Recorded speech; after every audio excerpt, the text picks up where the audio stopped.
Coucou, j'espère que tu vas bien, j'espère que tu as passé une bonne semaine. Si ce n'est pas le cas, sur cet épisode, tu remonteras le moral.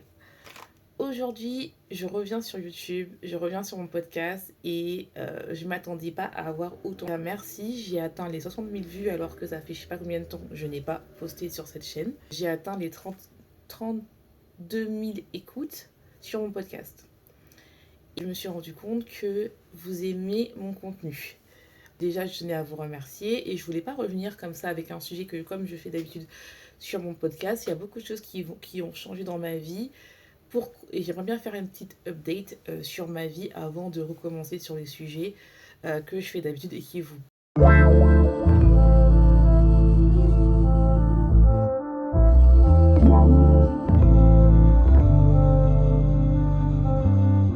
Donc la première chose qui a fait pourquoi j'ai arrêté YouTube, c'est parce que en fait j'aimais pas la direction comment ça prenait. J'avais des vues, mais c'était pas sur les vidéos que je voulais absolument, c'était seulement sur la perte de poids.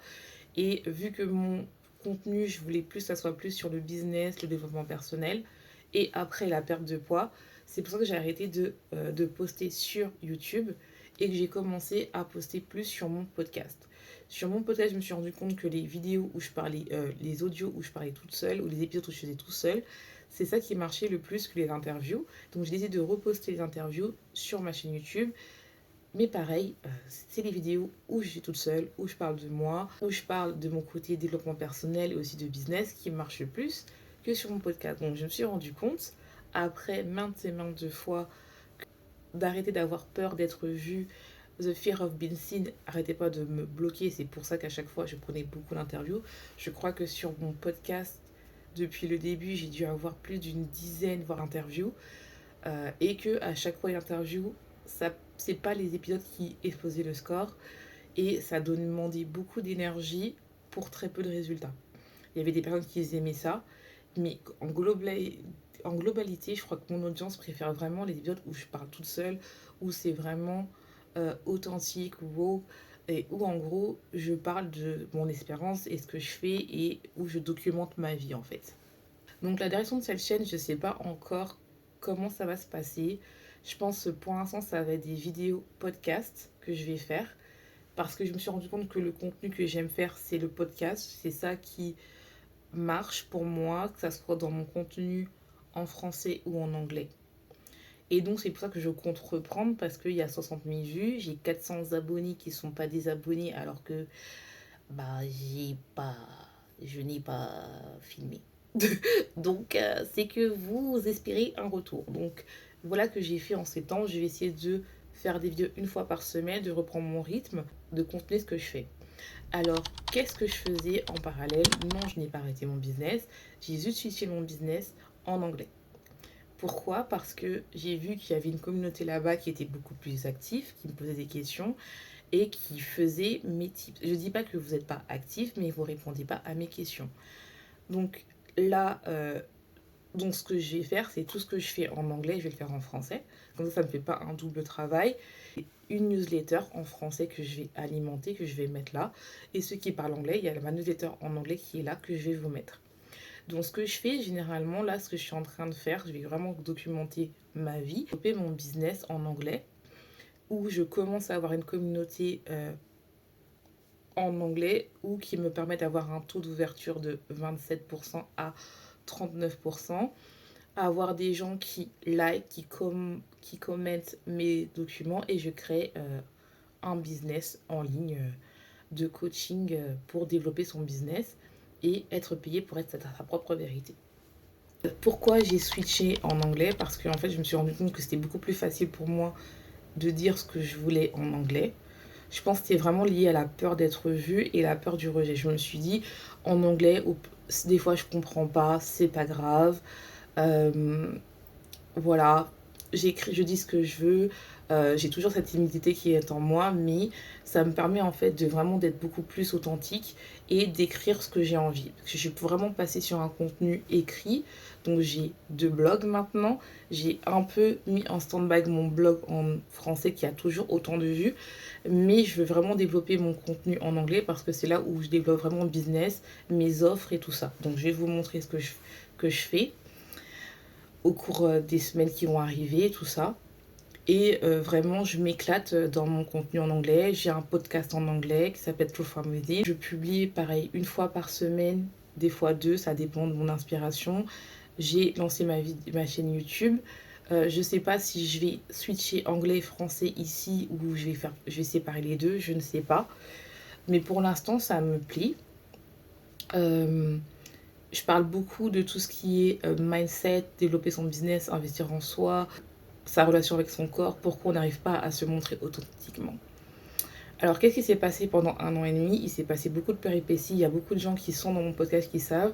Ce qui s'est passé, c'est que j'ai perdu déjà quelqu'un de très cher qui m'a fait réaliser que la vie est trop courte. Que je m'étais réfugiée encore sur la nourriture, en fait. Et que j'avais tellement grossi, je vais vous mettre une photo là, que en fait je me reconnaissais plus. J'avais trop grossi et je me suis dit en fait, il y avait un moment, ma sœur elle est venue, elle m'a dit Alicia, vraiment il faut vraiment qu'on perde du poids parce qu'en fait ça c'était quelques semaines avant qu'il meure parce que c'était une mort imprévue. Oui, il faut qu'on perde du poids. Donc j'ai commencé un régime et je me suis dit cette année 2024 a été une année difficile, 2025 c'est une année difficile, mais je veux vraiment commencer à arrêter de trouver des excuses et à faire ce qui me plaît, c'est-à-dire à être consistante, que ce soit d'un point de vue émotionnel. Et j'ai vraiment essayé d'appliquer de ce que je preach, que je vous enseigne, c'est les 5 connexions de la féminité, c'est-à-dire le mindset, l'alimentation, le business, la relation avec les autres et ta famille et ton environnement. Pour l'instant, je ne peux pas changer mon environnement. La seule chose que je peux changer, c'est comment je me montre sur mon mindset, mon business et mon alimentation.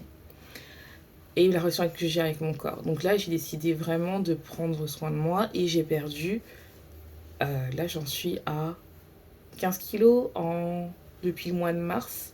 Sachant que le mois de août, c'était un peu en stand-by, j'ai pas repris du poids, mais là je recommence à perdre du poids. Ce qui m'a permis en fait de me dire que je trouvais des excuses pour ne pas commencer vraiment à perdre du poids. J'ai toujours dit, surtout dans mon podcast, que j'allais perdre du poids, et même dans cette chaîne-là, au début, c'était la perte de poids. Mais je trouvais toujours des excuses dans le sens où j'avais peur de l'inconnu. J'avais peur de me dire, voici, si je perds du poids, je vais retourner dans mes travers, je vais attirer des mauvaises personnes, je vais attirer des personnes, des pervers narcissiques, tout ça, tout ça. Mais en fait, non, parce que je suis plus la même personne que quand j'avais perdu la première fois du poids.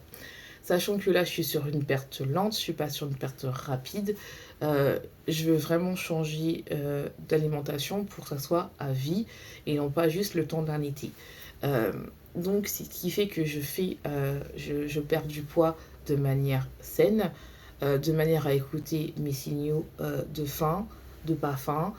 Quand j'ai envie de grignoter, je grignote. Quand j'ai envie de manger du sucre, je mange du sucre. Quand j'ai pas envie, je mange de la glace, je mange de tout, mais en petite quantité. Et surtout, je me pose à chaque fois la question, est-ce que j'en ai vraiment envie? Est-ce que j'en ai pas envie? Et ça, c'est vraiment quelque chose qui a fait que ça va permettre de perdre du poids. Si vous voulez vraiment toutes les étapes, n'hésitez pas à mettre en commentaire comment tu as fait pour perdre 15 kilos. Et je vais vous faire carrément un épisode dessus. Où je continue dessus. À la base, je voulais pas en faire maintenant, j'attends de perdre des 20 kilos, donc ça dépend si les questions que j'aurai. Ce qui m'a permis en fait de voir que je perds du poids, ça m'a donné plus confiance en moi et ça m'a permis aussi de me remettre à faire des vidéos TikTok en anglais, à écrire en anglais et à refaire des vidéos YouTube en anglais. Pourquoi? Parce que j'aimais plus comment je me montre, et aussi j'avais une relation beaucoup plus équilibrée. En changement d'alimentation aussi, je suis remis à la salle de sport. J'y vais entre 3 à 4 fois par semaine. Donc là, j'ai fait une petite pause parce qu'avec les vacances, il y a moins de transport. Mais je compte reprendre à fond le sport. Et je me suis rendu compte que le sport, j'ai arrêté de le voir comme une perte de poids, mais pour pouvoir rééquilibrer en fait tout ce qui est la résistance à l'insuline, réguler mon problème de résistance à l'insuline, réguler mon stress, mon niveau de cortisol, et surtout en fait un moment intime avec moi-même qui m'a permis en fait d'aller mieux et de me dire en fait qu'est-ce qui se passe vraiment, qu'est-ce que je veux vraiment dans ma vie et que l'alimentation, en fait, ça comblait pas un vide qui était en moi. J'avais beau manger, j'avais pas envie de manger, en fait. Je sais pas ce que si vous comprenez, c'est que je mangeais juste pour remplir le vide, mais quand je mangeais, ce vide était toujours là. Le fait de manger des bonbons comme j'aimais avant ne me fait pas plaisir. Maintenant, il y a que 2 types de bonbons et je suis trop contente qu'il me fait plaisir à manger. Et même là, je sais que bientôt, il y aura un type de bonbon que je ne vais plus supporter. Parce que j'ai vraiment arrêté de manger beaucoup de sucre, j'ai vraiment arrêté de manger... J'ai arrêté de grignoter parce qu'avant je ne mangeais pas, là j'ai commencé à faire des vrais plats, des plats qui me plaisent. Et dites-moi aussi si vous voulez que je fasse comme je faisais avant, what I eat on the day, tout ça, je vais faire. J'ai vraiment changé ça parce que je me suis rendu compte que il y avait quelque chose qui ne comblait pas et c'était pas l'alimentation, c'était le fait que qu'est-ce que je voulais vraiment dans mon business. Et ce que je voulais vraiment, c'était vraiment avoir un business à mon image, être payée pour être ma propre vérité et surtout en fait accompagner des gens qui sont déjà en fait dans ce process-là. Je ne veux plus en fait motiver les gens à faire des choses. Ça ne m'intéresse plus. J'ai besoin d'avoir des gens qui sont déjà en activité, qui ont déjà un business et qui me demandent d'aller beaucoup plus loin. Comme moi, j'y vais loin. Moi, j'ai un business, je me suis rendu compte, à l'international. J'ai des clients anglais. J'ai des clients qui sont en Grande-Bretagne, Hong Kong, États-Unis, Australie, tout ça. J'ai une communauté qui est internationale. Et je me suis rendu compte que le mindset n'est pas le même. Essayer, ce n'est pas un échec. Ça, en fait, même si tu fais un échec, ça t'apprend des leçons. Et le fait d'être dans plusieurs communautés d'entrepreneurs féminins, ça m'a permis aussi d'ouvrir l'esprit. Donc ça, c'est d'un point de vue physique, point de vue business. Quelle direction ça va prendre cette chaîne et notamment mon podcast. Donc, comme je vous ai dit au début, je pense que cette chaîne, je ne sais pas. Je pense que je vais expérimenter, vraiment. Ça va beaucoup être plus sur tout ce qui est business, développer son business en ligne, tout ça. Mais en même temps, sur ce développement personnel, tout ce qui est mindset, parce que je sais que vous adorez ça. Tout ce qui est la peur de l'échec, la peur de la relation avec les autres, comment se montrer par rapport aux autres, parce que c'est tout ce que moi j'ai, c'est-à-dire j'ai vraiment eu cette peur d'être vue, donc ce qui m'a permis de bien m'auto-saboter et de pas développer mon business et de pas commencer à vendre. Et là, je vois la différence quand je commence à vendre. Le fait de se montrer authentique, même si tu n'as que 100 abonnés, moins de 100 abonnés, je me suis rendu compte que d'avoir tout, faire une refonte sur mon business en anglais, et ben ça m'a permis d'avoir d'un compte Pinterest à plus de 100K d'impression, euh, d'avoir commencé 2 newsletters, une newsletter avec lead magnet, stratégie et une sans freebie, où j'ai plus de 200 abonnés et une autre où j'ai plus de, je dois avoir 60 abonnés en, on va dire, 1 an maintenant. 200 abonnés en termes de newsletter, c'est super dur. Avec une stratégie où c'est uniquement organique, sans ad. Ça, je vais en parler, ça me plaît beaucoup. Et surtout aussi de créer du contenu vidéo qui me plaît beaucoup. Voilà. Si vous voulez avoir plus de détails, n'hésitez pas à vous abonner, à rejoindre mon podcast, Soit ta propre vérité, et surtout en fait de me rejoindre sur ma newsletter. Parce qu'il y a des choses qui vont bouger, il y a des trucs que je vais écrire que je ne vais pas dire ici. Et surtout si vous voulez la version écrite de cette vidéo, n'hésitez pas à aller sur mon podcast, aller sur ma newsletter. Donc je vous laisse, j'espère que cet épisode vous aura plu. J'avais pas envie de commencer par une vidéo. Vas-y, je pars d'un sujet directement et on se retrouve dans un autre épisode.